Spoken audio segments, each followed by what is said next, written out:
বৈষ্ণব জগতে বলা হয়েছে 6 জনের কৃপা না হলে আপনি কোনোদিন রাধাকৃষ্ণের কৃপা পাবেন না। সেই 6 জনের নাম কি সবাই জানেন কিন্তু, জয়রূপ, সনাতন, তারপর ভট্ট রঘুনাথ, তারপর শ্রীজীব, গোপাল ভট্ট, দাস রঘুনাথ। এই 6 গোসাইয়ের করি চরণবন্দন, যাহা হইতে বিঘ্ন নাশ, অভীষ্ট পূরণ। এই 6 গোসাই যাবে ব্রজে কইলেন বাস, রাধাকৃষ্ণের নিত্যলীলা কি করিলেন প্রকাশ।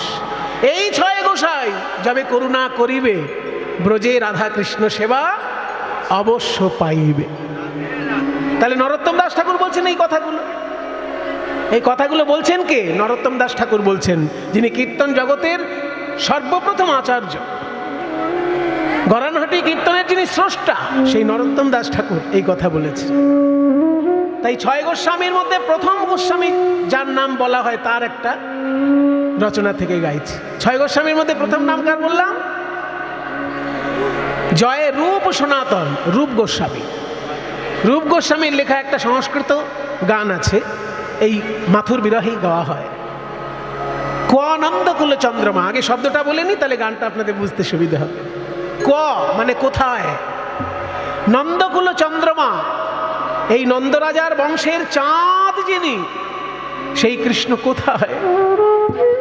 চাঁদ না থাকলে তো পৃথিবী অন্ধকার লাগে, তেমনি কৃষ্ণ বিনা এই বৃন্দাবন যেন আমার কাছে একটা অন্ধকার ভূমি। তাই রূপ গোস্বামীর ভাষায় শুনছি, ক নন্দকুল চন্দ্রমা, কোথায় নন্দকুলের চাঁদ? ক শিখি চন্দ্রিকা অলঙ্কৃতি, ক মানে কোথায়, কয় বফল, ক মানে কোথায়। শিখি চন্দ্রিকা অলঙ্কৃতি, শিখি মানে ময়ূর, শিখি মানে ময়ূর, ময়ূরের মাথায় একটা শিখা থাকে না, ওই জন্য ময়ূরের নাম শিখি। চন্দ্রিকা মানে একদিকে ময়ূরের পালক, আবার চন্দ্রিকা মানে চাঁদের আলো। তাহলে ময়ূরের পালক হচ্ছে চন্দ্রিকা, শিখি চন্দ্রিকা মানে ময়ূরের পালক। অলঙ্কৃতি, অলঙ্কার যাহার, ময়ূরের পালক অলঙ্কার যাহার, সেই কৃষ্ণ কই? ক শিখি চন্দ্রিকা অলঙ্কৃতি। তারপর বলছে ক মন্দ্র মুরলী রব, কোথায় সেই গুরুগম্ভীর বংশীর ধ্বনি? মন্দ্র মানে গুরুগম্ভীর, কোথায় সেই গুরুগম্ভীর বংশীর ধ্বনি? ক মন্দ্র মুরলী রব, কনু সুরেন্দ্র নীলদ্যুতি, কোথায় সেই ইন্দ্রনীল মণির মতো উজ্জ্বল বর্ণ যার, সেই নীল নীলা রত্নের মতো যার বর্ণ, সেই কৃষ্ণ কই? এই হচ্ছে রূপ গোস্বামীর শ্লোকের প্রথম লাইন। ক নন্দকুল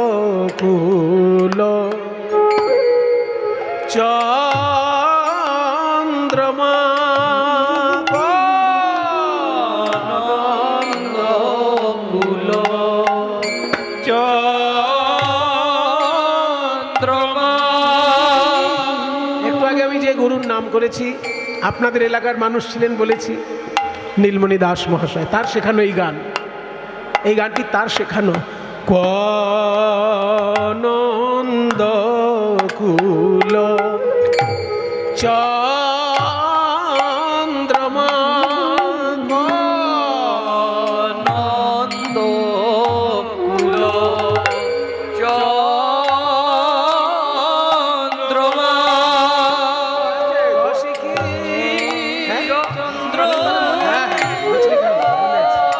চন্দ্রিকা অলঙ্কৃতি, ক নন্দকুল চন্দ্রমা, ক শিখি চন্দ্র অলঙ্কৃতি, ক নন্দকুল চন্দ্রমা। বলো বলো কোন আকাশে উদয় হলে, বলো বলো কোন আকাশে উদয়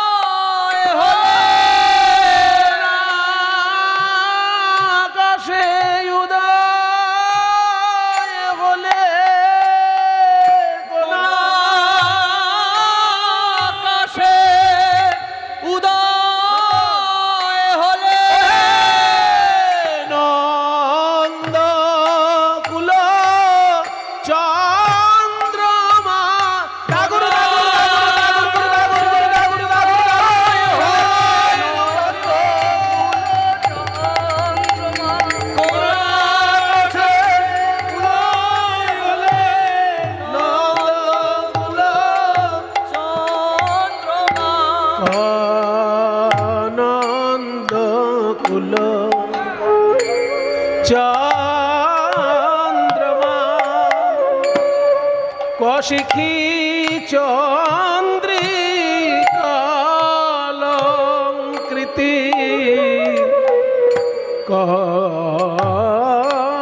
কমন্দ্র মুরলী রব মন্দ্র মুরলী রব।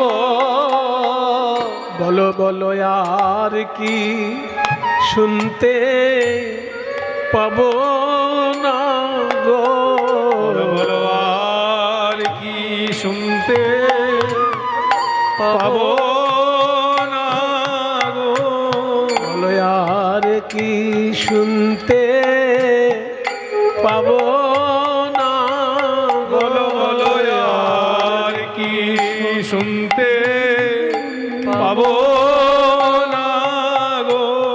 সেই মধুর মন্দ্র মুরলিতান আর কি শুনতে পাবো না গো, সেই মধুর মন্দ্র মুরলীর তান যা শুনে যমুনায় বইত সেই মধুর মন্দ্র মুরলীর তান শুনে মধুর মন্দ্র মুরলীর তান ওই মধুর মন্দ্র মুরলীর তান শুনে ওই মধুর মন্দ্র মুরলীর তান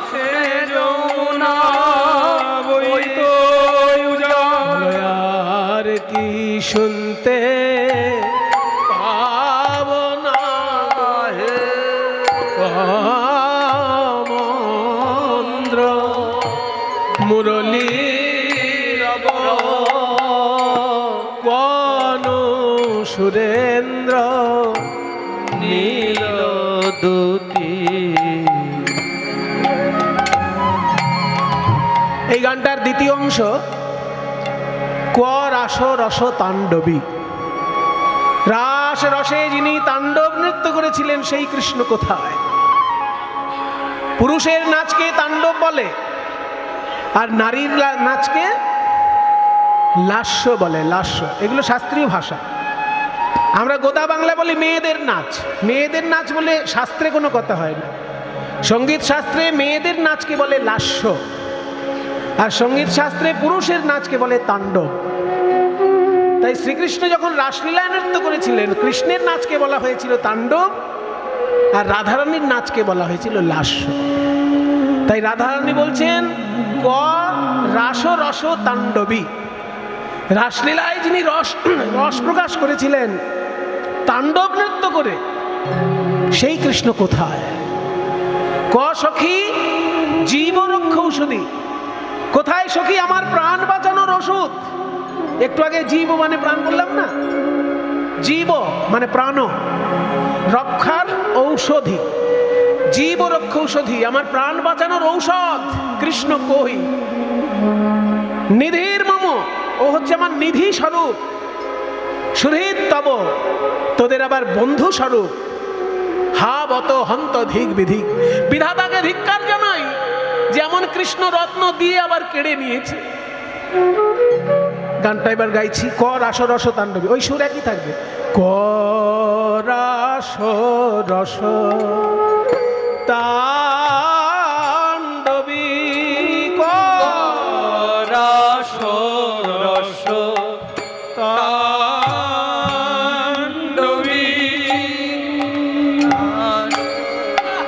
রস তাণ্ডবী, রাস রস তাণ্ডবী, রাস রস তাণ্ডবী দেখে এখনো রাস মঞ্চ আছে, এখনো রাস মঞ্চ আছে, এখনো রাস মঞ্চ আছে, এখনো রাস মঞ্চ আছে, রাস বিহারী চলে গেছে, এখনো রাস মঞ্চ আছে, রাস বিহারী চলে গেছে, এখনো রাস মঞ্চ আছে, রাস বিহারী চলে গেছে, এখনো রাস মঞ্চ আছে, রাস রস তাণ্ডবী কসখী জীব রক্ষৌষধি নিধির মম সুরহি তব হাবত হন্ত ধিগ বিধি। তাহলে দুখানা দুর্লভ গান আপনাদেরকে শোনাতে পারলাম, এটা আমার সৌভাগ্য। বসন্তকালের বর্ণনা আর রূপ গোস্বামীর লেখা মাথুর বিরহের পর। এবার আমরা সাধারণত যেটা গাই সেটা একটুখানি গাইছি, মরিব মরিব সখী নিশ্চয় মরিব, কিন্তু কানু হেন গুণনিধি কারে দিয়ে যাব, আমার প্রাণ গোবিন্দকে কার কাছে রেখে যাব, এটাই এই দুঃখে এই চিন্তা করে আমি মরতে পারছি না। ওগো মরিব মরিব সখী আমি নিশ্চয় মরিব, মরিব মরিব সখী সখী রে মরিব মরিব, বলি এ দেহে আর কি কাজ আছে, মরিব মরিব এ দেহে আর কি কাজ আছে, যেতে হোক কৃষ্ণ সেবায় লাগলো না গো সে দেহে আর কি কাজ আছে, কৃষ্ণ সেবায় লাগলো না রে, সে দেহে আর কি কাজ আছে, সেবায় লাগলো না গো, সে দেহে আর কি কাজ আছে, সখী রে মরিব মরিব সখী নিশ্চয় মরিব, কিন্তু কানু হেন গুণনিধি কারে দিয়ে যাব, কারে দিয়ে যাব, বলো আমার কানু কারে দিয়ে বাজাবো, আমার কানু কারে দিয়ে বাজাবো, বলো বলো কৃষ্ণ সেবা কেবা জানে, আমার কানু কারে দিয়ে বাজাবো আমার কৃষ্ণ সেবা কেবা জানে, সেবা জানলে সেবা যাবে কেন? কৃষ্ণ সেবা কেবা জানে, সেবা জানলে সেবা যাবে। চন্দ্রাবলী প্রথম বলেছিলেন ওই রাধারানীর কানে, হরে কৃষ্ণ কৃষ্ণ কৃষ্ণ হরে হরে, হরে রাম রাম রাম হরে হরে। যেই না এই মন্ত্র রাধারানীর কানের কাছে বললেন, অমনি দেখা গেল রাধারানীর নারী স্পন্দন এসেছে, নাকে নিঃশ্বাস এসেছে, চোখে পলক পড়ছে। অমনি চন্দ্রাবলী পিছন থেকে আস্তে আস্তে সরে গেল তার নিজের কুঞ্জে। আর রাধারানী যখনই চোখ মেলেছে, কি দেখতে পেল? সামনে দেখতে পেল একটা তমাল গাছ। সখীগণ দেখছেন তমাল গাছ, কিন্তু কৃষ্ণ দেখছেন যেন সাক্ষাৎ কৃষ্ণ দাঁড়িয়ে আছে। কারণ সেই সময় তমাল গাছে একটা ময়ূর উঠেছিল, ওই ময়ূরের পালকটা দেখা যাচ্ছে। ওই ময়ূরের পালক দেখে রাধারানী ভাবছেন, ওই তো চূড়া, কৃষ্ণের চূড়ায় ময়ূরের পালক থাকে, ওই তো ময়ূরের পালক। আর তমাল গাছের ডালপালাগুলো কালো হয়, ওই তো আমার কৃষ্ণ। তাই সম্মুখে তমালো বাহ তরু তরু দেখি, তরু দেখিবারে পায়, রাইধনি আমার সম্মুখে তমালো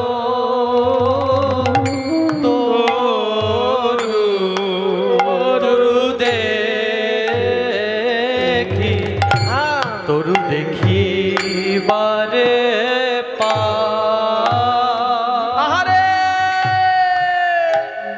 শিখি পুচ্ছ গে দেখি ভাবে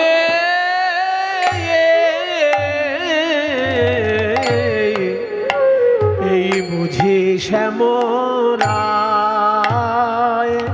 আহারে শিখি পুচ্ছ দেখি বলে বরান বুঝে ওখানে দাঁড়ায়ে কেন, দাঁড়ায়ে কেন চির অপরাধীর, অপরাধীর মতো ওখানে দাঁড়ায়ে কেন, দাঁড়ায়ে কেন চির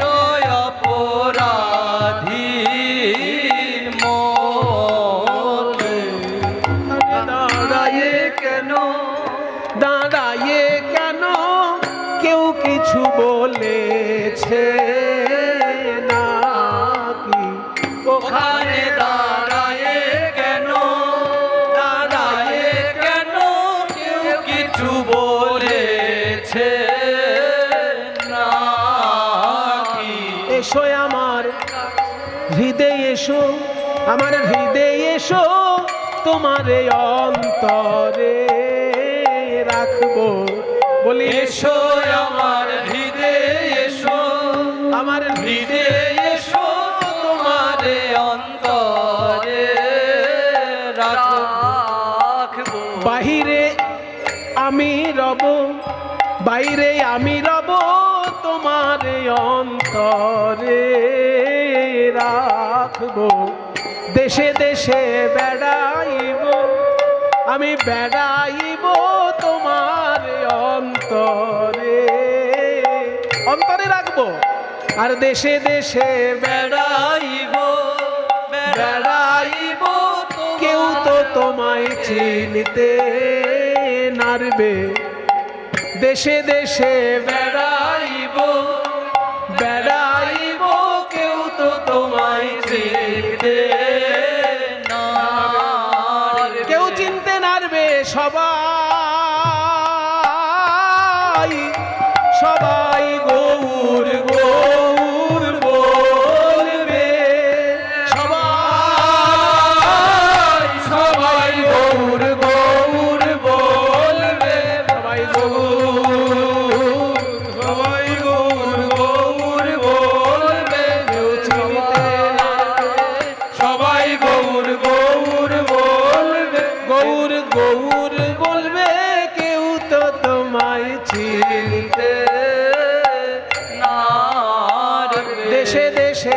বেড়াইব।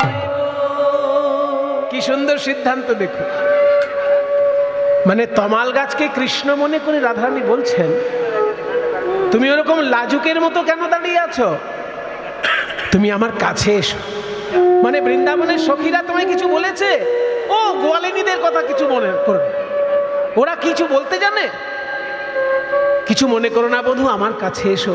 আমার হৃদয়ের মধ্যে তুমি থাকবে, আর আমি বাইরে যাব। আমি থাকবো বাইরে, তুমি থাকবে ভিতরে। দেশে দেশে আমরা দুজন এক হয়ে বেরোবো। কেউ চিনতে পারবে না তখন, কেউ চিনতে পারবে না। সবাই তখন তোমাকে গৌর বলবে, গৌর বলবে। বাইরে রাধা, ভিতরে কৃষ্ণ। গৌর রূপে দেশে দেশে বেড়াবো, কেউ তোমায় চিনতে পারবে না। যখন এই কথাগুলো আমরা শুনছি কলিযুগে বসে, তো ওই জন্য আমাদের কাছে বুঝতে সুবিধে হচ্ছে। কিন্তু ললিতা বিশাখা মনে মনে ভাবছেন যে রাধারানী কি প্রলাপ বকছে, রাধারানী প্রলাপ বকছে। গাছের সঙ্গে কথা বলছে, গাছকে কৃষ্ণ মনে করে কথা বলছে, এ তো ভালো জিনিস নয়। তাহলে রাধারানী বোধহয় উন্মাদিনী হয়ে গেছে। ওকে বাঁচানোর জন্য এখনই কাউকে মথুরায় যেতে হবে, তাই তো? এখনই কাউকে মথুরায় যেতে হবে। বৃন্দাদুতি, তুই কি মথুরায় যেতে পারবি? তাহলে এখনই তুই রাধারানীকে প্রণাম করে মথুরার পথে যা। চিঠি লাগবে?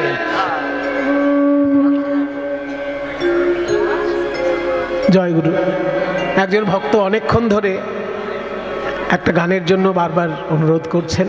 আমি একটুখানি গানটা গাইছি।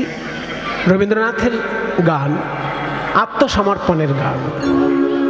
বৈষ্ণব জগতের মূল লক্ষ্যই তো আত্মসমর্পণ। কীর্তন জগতের শেষ কথাই হচ্ছে আত্মসমর্পণ। তাই রবীন্দ্রনাথের ভাষায় সেই আত্মসমর্পণ ফুটে উঠেছে।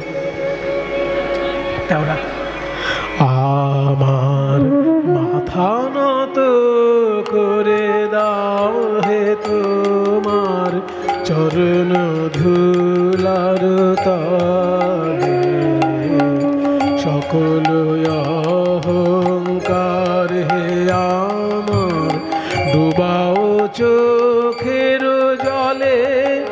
আমার মাথা নত করে দাও হে তোমার চরণ ধুলার তলে। এই গানটা শুনলেই আমার মনে হয় যেন চৈতন্য মহাপ্রভুর একটা কথা ভেসে আসছে, ত্রিনাদপি সুনীচেন তরোরিব সহিষ্ণু না, তাই না? মহাপ্রভু বলেছেন, ঘাসের থেকে নিচুতে আমাকে নিয়ে যাও, গাছের মতো সহ্য ক্ষমতা দাও আমাকে, আর মান সম্মান নিয়ে বেশি চিন্তা করিও না আমায়, আর অপরকে যেন সম্মান দিতে পারি। এই চারটে কাজ করলেই, কৃষ্ণ নাম জপ করলেই প্রেম লাভ হবে। দেখুন সেই বাণী যেন রবীন্দ্রনাথের ভাষায়, আমার মাথা নত করে দাও হে তোমার চরণ ধুলার তলে। বেশি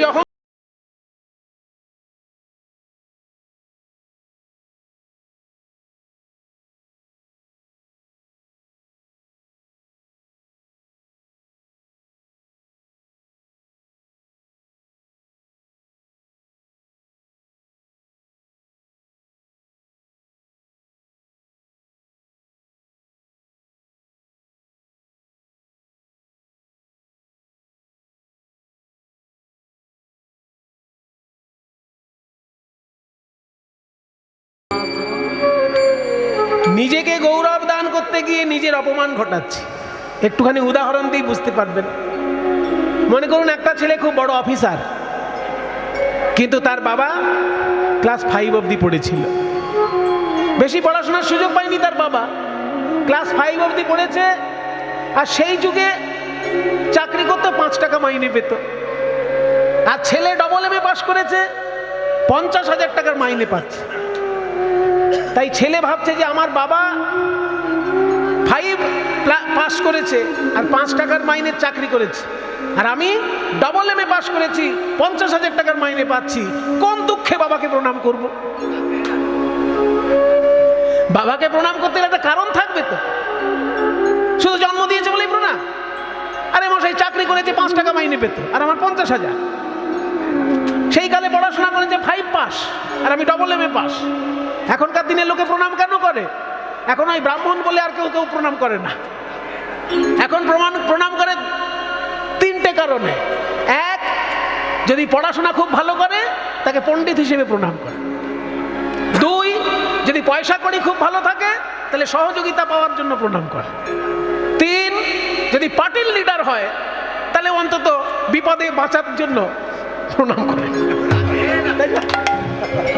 তো তিনটে কারণে আজকাল প্রণাম। আজকাল ওই ব্রাহ্মণ বলে আর কেউ প্রণাম করছে না। এই তিনটে কারণ হলে প্রণাম। তাহলে আমার বাবা আমার থেকে পড়াশোনায় কম, চাকরিতে মাইনে কম, আমি মাইনে বেশি পাই, পড়াশোনা বেশি করেছি, কোন দুঃখে বাবাকে প্রণাম করব? এটা যদি কোনো ছেলে ভাবে, ভাবতেই পারে সে। কিন্তু পাড়ার লোক কি বলবে? বলবে ছেলেটার মাথাটা বোধহয় পড়াশোনা করে বড় চাকরি করতে পারে কিন্তু মাথাটা গেছে। কেন না, তোর বাবা যেই কালে 5 পাস করেছিল সেই কালে ক্লাস 2 পাস করাই কঠিন ছিল, কারণ 30 কিলোমিটার হেঁটে গিয়ে স্কুল করতে হতো, আর তুই তো বাড়ির পাশে স্কুল পাচ্ছিস। আর তোর যুগের অর্থনীতি আর সেই যুগের অর্থনীতি, তোর বাবা 5 টাকা মাইনে পেত, সেখান থেকে 2 টাকা খরচা করে তোকে পড়িয়েছে, আর সেই 2 টাকার যদি মদ খেয়ে বাবা পড়ে থাকতো তুই আজকে 50,000-এর চাকরি পেতিস? তাহলে তোর বাবা যদি ওই 2 টাকা তোর পড়াশোনার পেছনে খরচা না করে মদ খেয়ে পড়ে থাকতো, তাহলে আজকে তো তুই এই বড় বড় কথা বলতে পারতিস না। এইগুলো তুই বুঝলি না, আর বলছিস বাবাকে প্রণাম করবো কোন দুঃখে? তাই কোনো ছেলে যদি বাবার থেকে পণ্ডিত হয়, বাবার থেকে অর্থশালী হয়, সে যদি বাবাকে সম্মান না করে তাহলে নিজেকে গৌরব করতে গিয়ে নিজের অপমান করছে না? নিজেকে বড় করতে গিয়ে নিজেকে ছোট করছে না? রবীন্দ্রনাথ বলছেন, নিজের করিতে গৌরব দান, নিজের কেবলি করি অপমান, নিজের করিতে গৌরব দান, নিজের কেবলি করি অপমান, আপনারে শুধু ঘেরিয়া ঘেরিয়া ঘুরে মরি পলে পলে, আমার মাথা নত করে দাও হে তোমার চরণ ধুলার তলে, আমার না যেন করি প্রচার আমার আপন কাজে, তোমারি ইচ্ছা করো হে পূর্ণ আমার জীবন মাঝে। বৈষ্ণব জগতে একটা মূল্যবান কথা বলা হয়, আপন ইচ্ছায় জীব কোটি বাঞ্ছা করে, কৃষ্ণের যা ইচ্ছা হয় তাই ফল ধরে। আমি অনেক কিছু ভাবতে পারি কিন্তু ঘটবে সেটাই যেটা ভগবান চাইবে। তাই কবিগুরু বলছেন, তোমার ইচ্ছা করো হে পূর্ণ আমার জীবন মাঝে। আমার জীবনে নানান ঘটনার মধ্যে দিয়ে তোমারই ইচ্ছাটা যেন প্রতিফলিত হয়। কি চাই তোমার কাছে জানো? চোখ বন্ধ করলেই যেন তোমার রূপ দেখতে পাই, আর চোখ খুললেই যেন পৃথিবীতে শান্তি বিরাজ করছে সেটা দেখতে পাই। যাচি হে তোমার চরম শান্তি, পরাণে তোমার পরম কান্তি, যাচি হে তোমার চরম শান্তি, পরাণে তোমার পরম কান্তি, আমারে আড়াল করিয়া দাঁড়াও হৃদয় পদ্ম দলে, আমার মাথা নত করে দাও হে তোমার চরণ তলার তলে, সকল অহংকার হে আমার ডুবাও চোখের জলে, আমার মাথা নত করে দাও হে তোমার চরণ ধুলার তলে। যখনই এইভাবে বৃন্দাবতী বলছে তাহলে আমি যাই, কিন্তু যাব দুটো শর্তে। এক, কৃষ্ণ একটা কাগজে লিখে দিয়েছিল, রাধে আমি তোমার চরণের দাস, ইতি তোমার শ্যাম সুন্দর। ওই কৃষ্ণের সই করা কাগজটা আমার চাই, কারণ আমার কথায় কৃষ্ণ যদি না আসে, এই কাগজটা দেখাবো মথুরার লোককে যে আমার রাধারানীর চরণের দাসকে আমি নিয়ে যাচ্ছি, তোমরা কেউ কিছু বলতে পারবে না। এটা এক নম্বর। আর দ্বিতীয় কথা হলো, তোর এই কাঁদা বদন দেখে গেলে আমি কোনো কথাই বলতে পারবো না, একটু মুচকি হাসতে হবে তোকে।